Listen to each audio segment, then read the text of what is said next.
باللہ من الشیطان الرجیم بسم اللہ الرحمن الرحیم الحمد للہ رب العالمین والصلاة والسلام علی محمد وعلی آلہ الطیبین الطاہرین واللعنۃ الدائمۃ علی اعدائہم اجمعین اما بعد فقد قال اللہ سبحانہ وتعالی فی کتابہ المجید بسم اللہ الرحمن الرحیم شہر رمضان الذی انزل فیہ القرآن ھدی للناس وبینات من الھدی والفرقان۔ محترم ناظرین کرام، قرآن مجید کا 25ویں پارے کا خلاصہ آپ کی خدمت میں حاضر ہے۔ قرآن مجید کے 25ویں پارے میں سورہ مبارکہ فصلت کی باقی ماندہ آیات یعنی آیت نمبر 47 سے لے کر آیت نمبر 54 تک یہ 25ویں پارے میں شامل ہیں۔ اس کے علاوہ سورہ مبارکہ شورا، سورہ مبارکہ زخرف اور سورہ مبارکہ دخان اور سورہ مبارکہ جاسیہ کی ابتدائی 36 آیتیں اس پارے میں شامل ہیں۔ اس پارے کی ابتدائی آیت میں خداوند کریم نے فرمایا کہ قیامت کا علم جو ہے وہ فقط اور فقط خداوند کریم کے پاس ہے، اور وہی خداوند کریم ہے کہ جو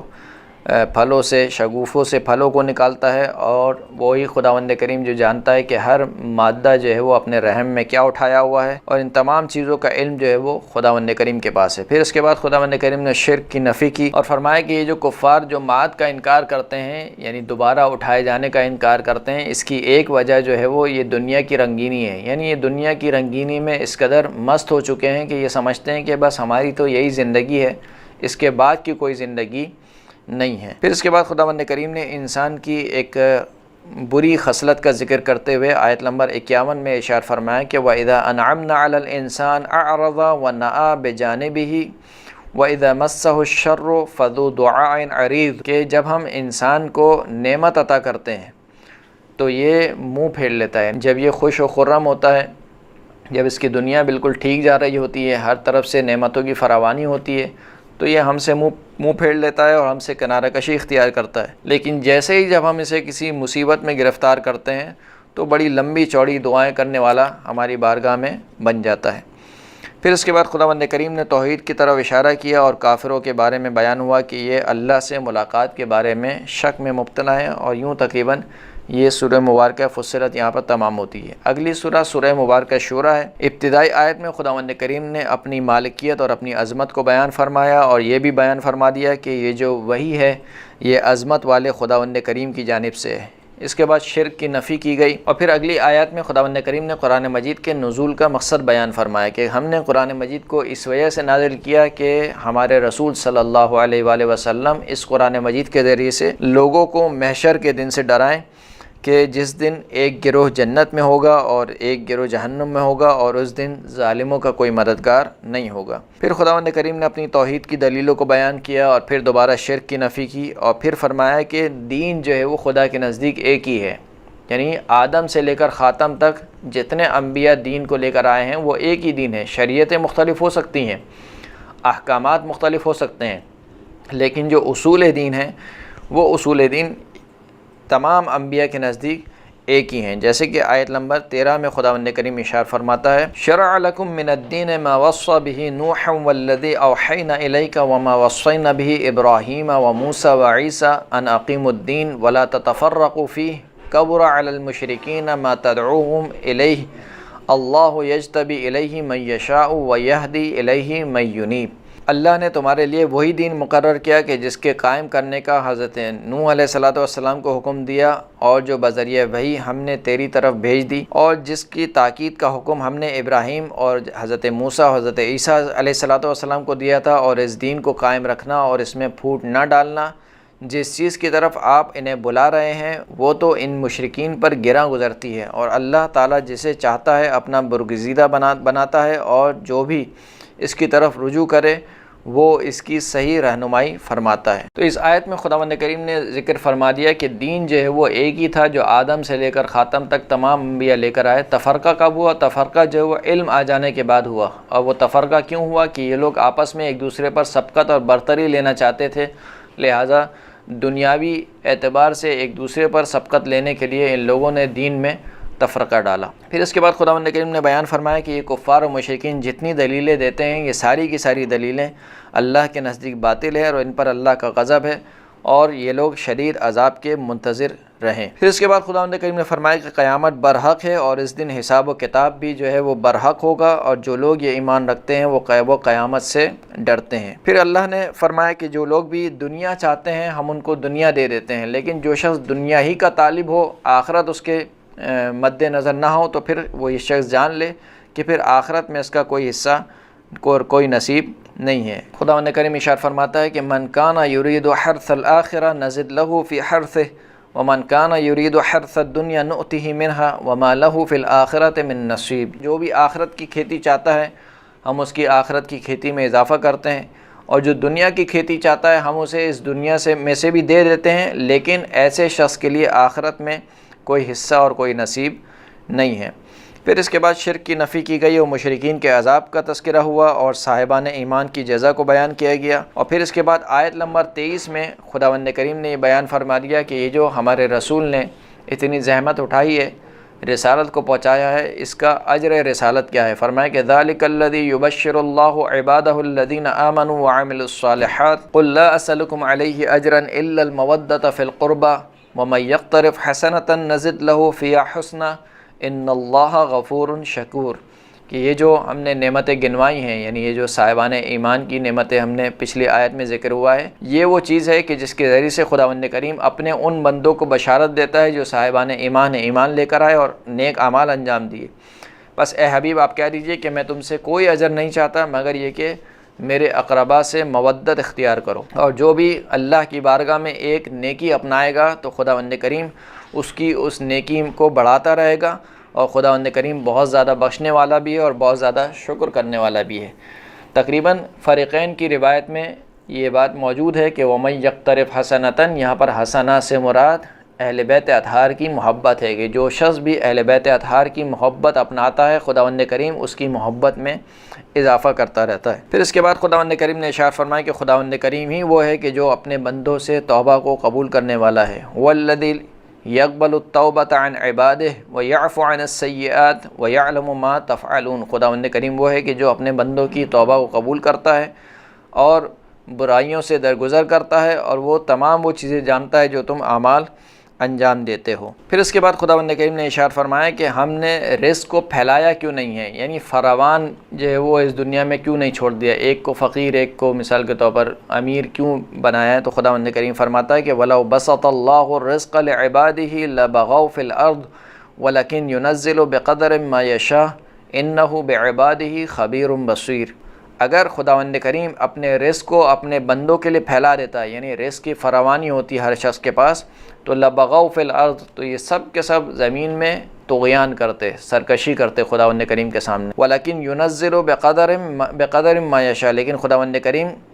ایک خاص معین مقدار میں جو خداوند کریم چاہتا ہے رزق نازل کرتا ہے، اور وہ خداوند کریم اپنے بندوں سے باخبر بھی ہے اور ان کے اعمال کو دیکھ بھی رہا ہے۔ پھر اس کے بعد خداوند کریم نے توحید کی مزید نشانیوں کو بیان کیا اور فرمایا کہ یہ دنیا جو ہے وہ بہت تھوڑی ہے، اور جو کچھ اللہ کے پاس اجر و ثواب ہے وہ اس دنیا سے بہت بہتر بھی ہے اور باقی رہنے والا بھی ہے۔ اور پھر فرمایا کہ برائی کی جزا اسی جیسی برائی ہے، لیکن جو شخص معاف کر دے اور صلح کر لے تو اس کی جزا اللہ کے اوپر ہے۔ پھر فرمایا کہ مظلوم ظالم سے اپنے ظلم کا بدلہ لے سکتا ہے، اور ظالم کے لیے دردناک عذاب ہے، اور ظالمین کے عذاب کو بیان کیا گیا۔ پھر اس کے بعد اللہ کی توحید کو بیان کیا گیا، اور پھر آخری آیت میں تقریباً اختتام میں خداوند کریم نے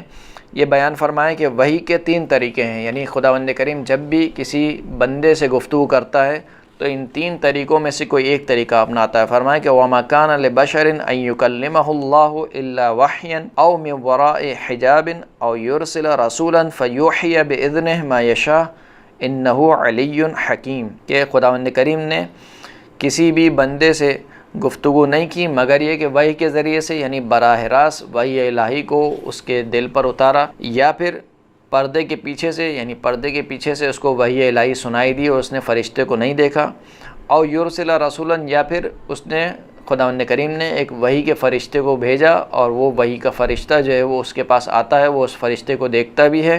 اور وہ فرشتہ اپنے پروردگار کے عزم سے اللہ کی وحی کو اس کے سپرد کرتا ہے۔ تو یہ 3 طریقے ہیں، یا تو براہ راست وحی ہوتی ہے، یا پردے اور حجاب میں رہ کر وحی ہوتی ہے، یا پھر جو ہے وہ ایک فرشتے کے ذریعے سے خداوند کریم فرشتہ نازل کرتا ہے جو اللہ کی وحی لے کر آتا ہے۔ یہاں پر تقریباً سورہ مبارکہ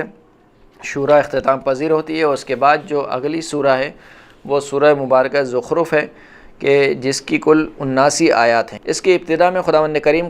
بیان فرماتا ہے کہ قرآن مجید کو عربی میں ہم نے کیوں نازل کیا۔ فرمایا کہ قرآن مجید کو عربی میں اس وجہ سے نازل کیا گیا تاکہ تم قرآن مجید میں سمجھ بوجھ حاصل کر سکو، کیونکہ عربی زبان میں جتنی وسعت ہے اور عربی زبان میں جو فصاحت اور بلاغت پائی جاتی ہے وہ کسی بھی زبان میں نہیں پائی جاتی، لہٰذا عربی میں اس کو نازل کیا گیا تاکہ تم اس کی فصاحت اور اس کی بلاغت کو سمجھو، اس کی گہرائیوں کو سمجھو اور خدا کے کلام میں غور و فکر کرو۔ پھر فرمایا کہ گزشتہ اقوام نے اپنے انبیاء کا مذاق اڑایا تو ہم نے انہیں شدید عذاب میں مبتلا کیا۔ پھر خداوند کریم نے توحید کی نشانیوں کو بیان کیا اور اس عقیدے کی نفی کی کہ اللہ نے اپنے لیے کچھ لڑکیاں چن لی ہیں اور تمہیں بیٹوں کے ساتھ مختص کر دیا ہے۔ اور پھر اس کے بعد دوبارہ خداوند کریم نے زمانہ جاہلیت کی ایک جہالت کا تذکرہ کرتے ہوئے بیان فرمایا کہ جب کسی کو لڑکی کی بشارت دی جاتی تھی تو اس کا چہرہ جو ہے وہ سیاہ پڑ جاتا تھا۔ پھر ملائکہ کو جن سے مؤنث سے قرار دینے پر مذمت ہوئی، یعنی جو لوگ یہ کہتے ہیں کہ ملائکہ جو ہیں وہ لڑکیاں ہیں، تو خداوند کریم نے اس کی مذمت کی اور فرمایا کہ جب ملائکہ کو ہم خلق کر رہے تھے تو کیا تم ان کو کھڑے ہوئے دیکھ رہے تھے کہ وہ لڑکی ہیں یا لڑکیاں ہیں؟ تمہارے لیے اپنے اس دعوے کے لیے کوئی دلیل موجود نہیں ہے۔ پھر اس کے بعد شرک کی نفی کی گئی اور اس بات کی بھی مذمت کی گئی کہ دین کے معاملے میں کوئی شخص یہ نہ کہے کہ ہمارے باپ دادا اسی دین پر تھے تو ہم بھی اسی دین پر چلیں گے، یعنی دین کو محکم دلیلوں سے سمجھا جاتا ہے اور دین کو محکم دلیلوں سے اپنایا جاتا ہے۔ اس کے مقابل میں یہ اندھی تقلید کہ کیونکہ ہمارے باپ دادا اسی دین پر تھے لہٰذا ہم بھی اسی دین پر رہیں گے، یہ انتہائی قابل مذمت فعل ہے اور عقل بھی اس کو جو ہے وہ قبیح فعل شمار کرتی ہے۔ اس کے بعد حضرت ابراہیم علیہ السلام کا تذکرہ ہوا اور بتوں سے ان کی بیزاری کو خداوند کریم نے بیان کیا، اور پھر اس کے بعد خداوند کریم نے کفار کے اس قول کو بیان کیا کہ جو کفار کہتے تھے کہ اگر یہ قرآن نازل ہی ہونا تھا تو مکہ اور مدینہ میں سے کسی بڑے آدمی پر نازل ہوتا، یعنی مالی اعتبار سے، مادی اعتبار سے جو شخص مالدار ہوتا اس پر اس قرآن کو نازل ہونا چاہیے تھا۔ وَقَالُوا لَوْلَا نُزِّلَ هَذَا الْقُرْآنُ عَلَى رَجُلٍ مِّنَ الْقَرْيَتَيْنِ عَظِيمٍ، یہ لوگ کہتے ہیں کہ یہ قرآن نازل کیوں نہیں ہوا ایک ایسے مرد کے اوپر جو کہ دو قریوں میں سے، یعنی مکہ اور مدینہ میں سے بہت عظیم بندہ، یعنی بڑا آدمی جو ہے وہ ہو، اس کے اوپر قرآن نازل کیوں نہیں ہوا؟ اس کے جواب میں خداوند کریم نے ارشاد فرمایا کہ اَهُمْ يَقْسِمُونَ رَحْمَةَ رَبِّكَ نَحْنُ قَسَمْنَا بَيْنَهُمْ مَعِيشَتَهُمْ فِي الْحَيَاةِ الدُّنْيَا وَرَفَعْنَا بَعْضَهُمْ فوق بعض درجات لیتخذ بعضهم بعضا سخریا ورحمت ربک خیر مما یجمعون۔ فرمایا کہ کیا یہ لوگ اللہ کی رحمت کو تقسیم کرنے والے ہیں، یعنی خداوند کریم ہے کہ جو منصب کو دینے والا ہے یا اپنی رحمت سے جس کو چاہے مختص کرنے والا ہے، تو کیا یہ لوگ اللہ کی رحمت کو تقسیم کرنے والے ہیں؟ پھر خداوند کریم فرماتا ہے کہ ہم نے ان کے درمیان ان کی دنیاوی زندگی میں ان کی معیشت کو تقسیم کیا اور ہم نے بعض کو بعض پر فوقیت دی، بعض کے درجات کو بلند کیا تاکہ بعض دوسرے بعض کا مذاق اڑائیں۔ اور پھر فرمائے کہ جو آپ کے رب کی جو رحمت ہے وہ ان تمام چیزوں سے بہتر ہے جو یہ لوگ جمع کرتے ہیں، یعنی جو ان کا مال و دولت ہے وہ آپ کے رب کی رحمت جو ہے وہ اس سے کہیں زیادہ بہتر ہے۔ لہذا جو ان کا یہ قول ہے کہ قرآن مجید جو ہے وہ مکہ اور مدینہ میں سے کسی ایک بڑے آدمی پر نازل کیوں نہیں ہوا، تو یہ نازل کروانا جو ہے وہ کسی کے اختیار میں نہیں ہے، یہ نازل کرنا خداوند کریم کے اختیار میں ہے۔ پھر اس کے بعد آیت نمبر 36 میں خداوند کریم نے ارشاد فرمایا کہ جو بھی خدائے رحمان سے منہ موڑتا ہے خداوند کریم اس پر ایک شیطان کو مسلط کر دیتا ہے اور وہ شیطان اس کے ساتھ ساتھ رہتا ہے۔ وَمَن يَعْشُ عَنْ ذِكْرِ الرَّحْمَنِ نُقَيِّضْ لَهُ شَيْطَانًا فَهُوَ لَهُ قَرِينٌ، جو بھی خدائے رحمان سے منہ موڑے ہم اس پر ایک شیطان کو معین کر دیتے ہیں، فَهُوَ لَهُ قَرِينٌ، پس وہ شیطان اس کے ساتھ ساتھ رہتا ہے۔ پھر اس کے بعد مشرکین کی مذمت ہوئی اور جناب موسیٰ اور فرعون کا قصہ بیان ہوا کہ فرعون اپنی بادشاہت اور جاہ و حشم کو دلیل حقانیت سمجھتا تھا، یعنی وہ یہ سمجھتا تھا کہ میں جو ہے وہ بادشاہ ہوں، میرے پاس جو ہے وہ مال و دولت موجود ہے اور میری اتنی بڑی بادشاہت ہے، لہٰذا میں جو ہے وہ اس حق پر ہوں، اور موسیٰ کے پاس کیونکہ مال دنیا نہیں ہے، مثال کے طور پر ایک سادہ سے آدمی ہے، اگر وہ حق پر ہوتے تو ان کے پاس بھی بہت بڑی بادشاہت ہوتی، اور فرعون جو ہے وہ یہ کہتا تھا کہ اگر یہ موسیٰ سچے نبی ہیں تو اس کے اوپر آسمان سے سونے کے کنگن کیوں نہیں اترے اور اس کے ساتھ ملائکہ کیوں نازل نہیں ہوئے۔ تو یہ باتیں جو ہے سن کر فرعون کی قوم نے جو ہے وہ حضرت موسیٰ کا انکار کیا اور فرعون کی اطاعت کی، اور خداوند کریم نے اس کے مقابلے میں انہیں عذاب میں مبتلا کیا۔ پھر اس کے بعد جناب عیسیٰ علیہ السلام کا حوالہ دیتے ہوئے فرمایا کہ جو عیسیٰ علیہ السلام کی قوم تھی وہ بھی گروہوں میں تقسیم ہو گئی، اور انہیں بھی اللہ کے عذاب نے آ گھیرا، اور پھر قیامت اور اس کے بعد حالات کا تذکرہ ہوا، صاحبان ایمان کی جزا کا تذکرہ ہوا اور کفار کے عذاب کا تذکرہ ہوا، اور پھر اس بات کی نفی کی گئی کہ اللہ کا کوئی بیٹا ہے، اور پھر خداوند کریم نے اپنی توحید کو بیان کیا، اور یہاں پر سورہ مبارکہ زخرف اختتام ہو جاتی ہے۔ اس کے بعد کی جو سورہ ہے وہ سورہ مبارکہ دخان ہے کہ جس کی 59 آیتیں ہیں گی۔ ابتدائی آیت میں خداوند کریم نے شب قدر کا تذکرہ کیا، فرمایا کہ انا انزلناہ فی لیلۃ مبارکۃ انا کنا منذرین فیہا یفرق کل امر حکیم، بے تحقیق ہم نے اس قرآن مجید کو بابرکت رات میں نازل کیا، اور ہم جو ہے وہ اس قرآن کے ذریعے سے ڈرانے والے تھے، اور اس رات میں خداوند کریم نے ہر حکمت والے حکم کو تقسیم کر دیا۔ تو یہ شب قدر کے تذکرہ ہے کہ شب قدر کی جو رات ہے وہ انتہائی بابرکت رات ہے کہ جس میں خداوند کریم نے قرآن مجید کو نازل کیا۔ پھر اس دن سے ڈرایا گیا کہ جس دن آسمان دھوئیں کی مانند ہوگا اور جو لوگوں کو اپنے گھیرے میں لے لے گا، اور لوگ اس عذاب سے پناہ مانگیں گے۔ پھر اس کے بعد آیت نمبر 17 سے لے کر آیت نمبر 33 تک قوم فرعون کی ہلاکت کا تذکرہ ہوا۔ پھر اس کے بعد خداوند کریم نے فرمایا کہ کفار جو ہے وہ دوبارہ اٹھائے جانے کا انکار کرتے ہیں، اور پھر ارشاد ہوا کہ ہم نے زمین اور آسمان کو بغیر کسی مقصد کے یعنی کھیل کود کے لیے خلق نہیں کیا، بلکہ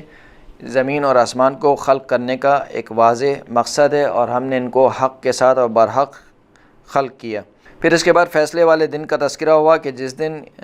کوئی بھی کسی کو بے نیاز نہیں کر پائے گا مگر جس پر اللہ رحم فرمائے۔ پھر اس کے بعد زقوم درخت کا تذکرہ ہوا جو کہ جہنم کا ایک درخت ہے، جو کہ جہنمی کی اور دوزخیوں کی غذا بنے گا، اور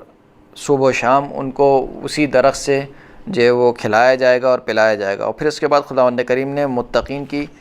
جزا کا ذکر فرمایا، اور پھر یہاں پر سورہ مبارکہ دخان ختم ہو جاتی ہے، اور اس کے بعد جو اگلی سورہ ہے وہ سورہ مبارکہ جاسیہ ہے کہ جس کی 32 آیتیں اس پارے میں شامل ہیں۔ ابتدائی آیت میں خداوند کریم نے توحید اور اس کی نشانیوں کو بیان کیا، اور پھر اس کے بعد فرمایا کہ کافر جو ہے وہ ہماری آیتوں کے سامنے تکبر سے پیش آتے ہیں اور ان کے لیے دردناک عذاب ہے۔ پھر خداوند کریم نے دوبارہ توحید کو بیان کیا اور بشریت کو، عالم بشریت کو پروردگار کا شکر کرنے اور پروردگار کی نعمتوں میں غور و فکر کرنے کی دعوت دی۔ اس کے بعد خداوند کریم نے بنی اسرائیل کا تذکرہ کیا کہ انہیں ہم نے عالمین پر فضیلت عطا کی اور واضح اور روشن نشانیاں انہیں دکھلائیں، لیکن وہ پھر بھی باز نہ آئے اور ہمارے سامنے سر تسلیم خم نہیں ہوئے۔ اس کے بعد رسول اللہ صلی اللہ علیہ وآلہ وسلم کو حکم دیا گیا کہ وہ یکسوئی کے ساتھ شریعت پر ثابت قدم رہیں اور کافروں کی پرواہ نہ کریں۔ اللہ جو ہے وہ متقین کا ولی اور ان کا سرپرست ہے۔ اس کے بعد آیت نمبر 21 میں خداوند کریم نے ارشاد فرمایا کہ گناہگار اور نیکوکار جو ہے وہ خدا کے نزدیک برابر نہیں ہے۔ خداوند کریم ارشاد فرماتا ہے کہ ام حسب الذین اجترحوا السیئات ان نجعلهم کالذین آمنوا وعملوا الصالحات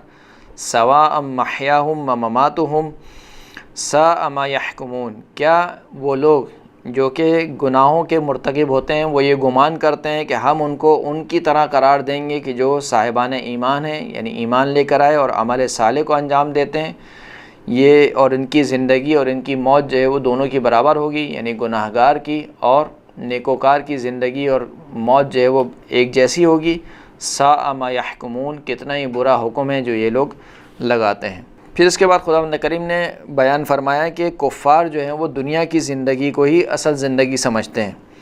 اور ان کا دین جو ہے وہ اپنی خواہشات کی پیروی کے علاوہ کچھ نہیں ہے، اور معاد کے بارے میں